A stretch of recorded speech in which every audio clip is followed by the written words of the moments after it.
Good day everyone! It's me, Charming. And lunch time na nga. Gumawa nga ako ng salad. Hiniwa-hiwa ko lang ang cucumber, lettuce, and tomato. Nilagyan ko nga rin ng dressing na ito. At nagprito nga ako ng baboy. Niluto ko lang siya sa tallow oil. So tara, kain na tayo. So habang kumakain ako, may pag-uusapan tayong another topic for today's video. Alam mo bang hindi lang isang klase ang low carb diet? Depende sa goal mo. May mas strict, may flexible at may balance. Tara, alamin natin kung alin ang swak sa'yo. Panoorin mo to hanggang dulo kung isa ka sa gustong magsimula ng low carb diet at hindi alam kung anong klase ba ng low carb diet ang gusto mong simulan. Number 1 is Standard Low Carb Diet or SLC. Pinaka-common type, focus nito is binabawasan lang ang carbs pero hindi totally iwas. Usually below 100 grams per day. Maganda para sa mga gusto lang magbawas ng timbang at magsimula sa low carb lifestyle. Number 2, ketogenic diet or keto. Pinaka-strict sa carbs, around 20 to 50 gram lang per day. Ang goal nito, ipasok ang katawan sa ketosis kung saan taba na ang sinusunog, hindi carbs. Karaniwan, puro high fat, moderate protein, super low carb ang atake nito. Hindi ito para sa lahat, dapat guided by a professional. Number 3, Atkins Diet. May 4 phases, nagsisimula sa strict keto level tapos unti-unting dinadagdagan ang carbs. Good for gradual transition sa normal diet habang nasa fat burning mode pa rin. Number 4, low carb high fat or LCHF. Katulad ng keto pero hindi sobrang strict.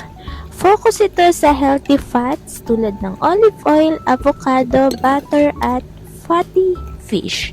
Madalas ginagamit ng mga gusto ng long-term lifestyle change, hindi crash diet. Number 5, Paleo or Caveman Diet. Hindi totally low carb pero naturally lower carb dahil walang processed food. Focus sa meats, veggies, nuts at fruits. Bawal processed sugar at grapes. Maganda kung gusto mo ng natural, clean eating style. Number 6, targeted at cyclical keto. Targeted keto, nagkaka-carbs lang bago o pagkatapos mag-exercise.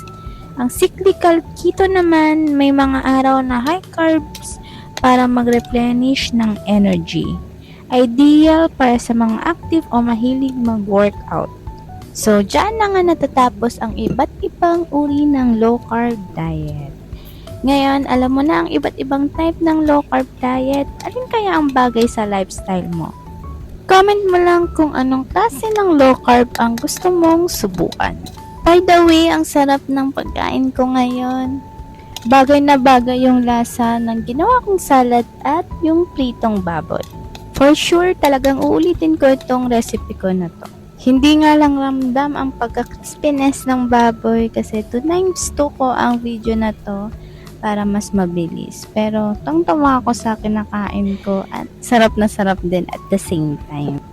Kung nasa low carb era na kayo, must try this recipe. Talagang magugustuhan mo. So, hanggang dito na lang guys. Malapit na maubos din ang aking kinakain. Thanks for watching and maraming salamat din sa manonood pa ng aking mga videos.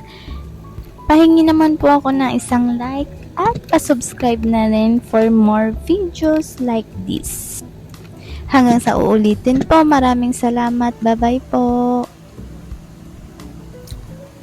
Boom, ubos na ubos nga. Ang mga impormasyong ibinahagi ko ay base sa personal experience at general knowledge tungkol sa low carb diet. Hindi ito medical advice. Kumonsulta muna sa iyong doktor bago gumawa ng anumang pagbabago sa iyong pagkain o lifestyle.